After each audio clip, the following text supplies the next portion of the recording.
Welcome to Rajendra Tandon videos. We continue with another verse from Bhramar Geet by Surdas. In Bhramar Geet, Surdas has included verses describing Uddhav visiting Braja to convey Krishna's message to gopis who had been left pining for him when he suddenly left for Mathura.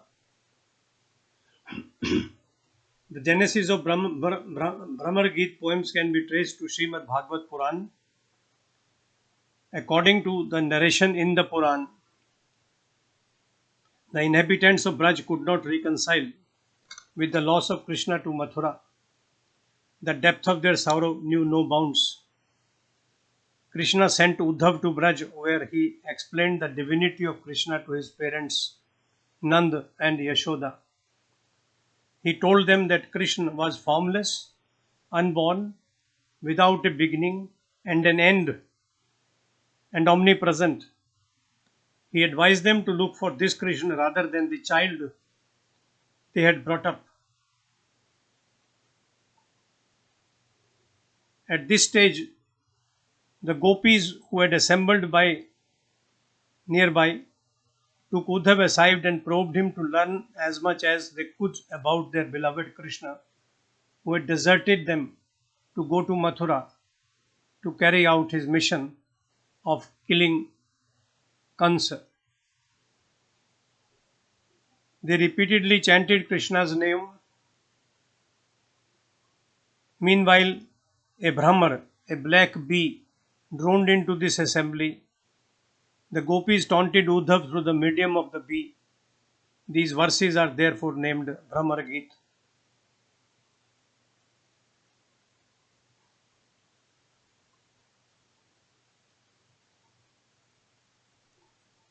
Uddhav, Krishna's messenger, is conversant with yoga and Brahma Jnana and is not even distantly conversant with Amar, love, prema. When the gopis, emotionally disturbed, inquire him about Krishna, Uddhav talks of the formless Brahma and yoga. This irritates the gopis, who angrily compare him to the black bee which has just flown into the crowd.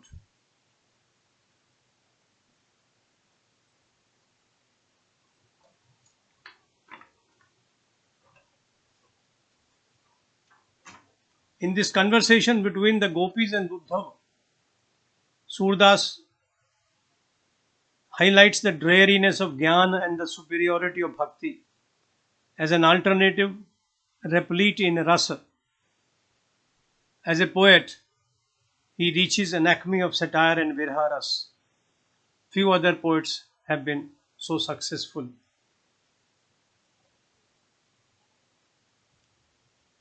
The gopis describe their games as an expression of pure love and plead their helplessness. In worshipping Nirguna Brahma, they mock the Jnana Marg. Uddhav stood silent in the face of their pure devotion and love. He lost his wisdom in the face of the gopis' emotional appeal, purity of heart, and enriched expression. Today's verse deals with the same theme. The gopis say, "ए अली कहाँ जोग में नीको, तज रस रीति नंद नंदन की सिखत निर्गुण फीको." Dear friend, what are you talking of? Yoga? You want us to give up our devotion and fondness for Krishna, son of Nanda. देखत सुनत नाही कछु श्रवणनी, ज्योति ज्योति करी Dhyavat. You are talking of the enlightenment that will come with Brahma. We can't see Brahma. How can we forget the light which Krishna gave us in exchange for Brahma Jyoti? which is not even visible. How can we forget his beautiful mien?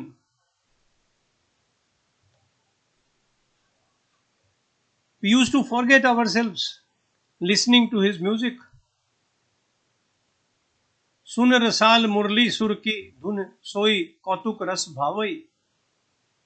We were lost. अपनी भुजा grieve पर मेलई गोपिन के सुख फूलई.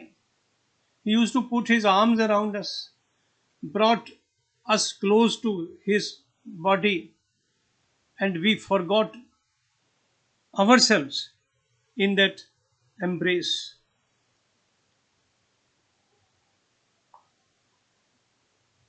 The extent of our happiness cannot be measured when we were embracing Krishna while simultaneously listening to his flute.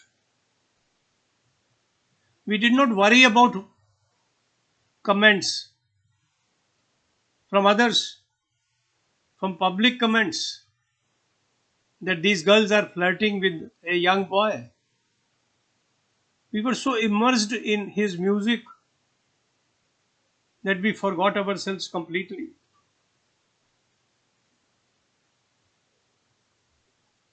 लोक कानी कुल को प्रभु भ्रम प्रभु मिल मिल के घर बन खेली. अब तुम सूर खवाबन आए जोग जहर की बेली.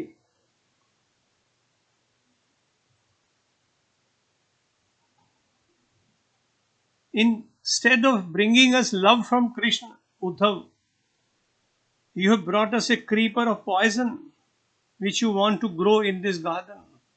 We shall not allow that. The verse we have discussed today is a very enlightening verse. It shows the physical proximity of the gopis to Krishna. They used to embrace each other while he continued playing on his flute. The women did not bother about the comments men made in the village.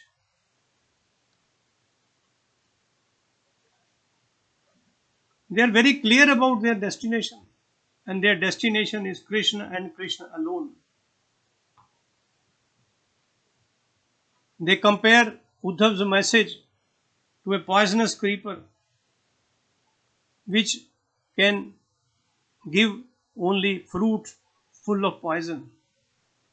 It can't compare with the music of Krishna, with their love for Krishna, with their fondness for Krishna.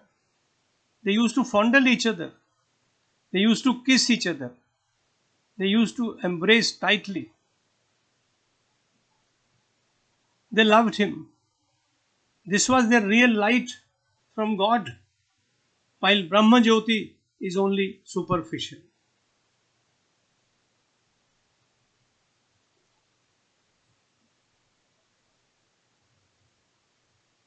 They never bothered about people around. हम गोपियों ने उनके प्रेम में उनसे कभी घर में मिलकर कभी वन में मिलकर लोक की मर्यादा और कुल की प्रतिष्ठा का खेल डाला.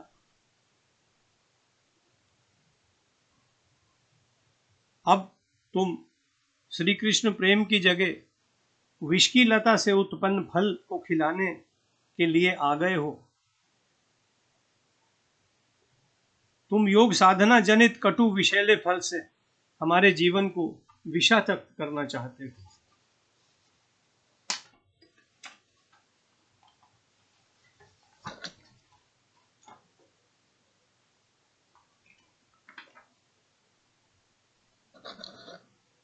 As a poet, Surdas primarily delves in the rasa of Vatsalya, Shringar and Shanta.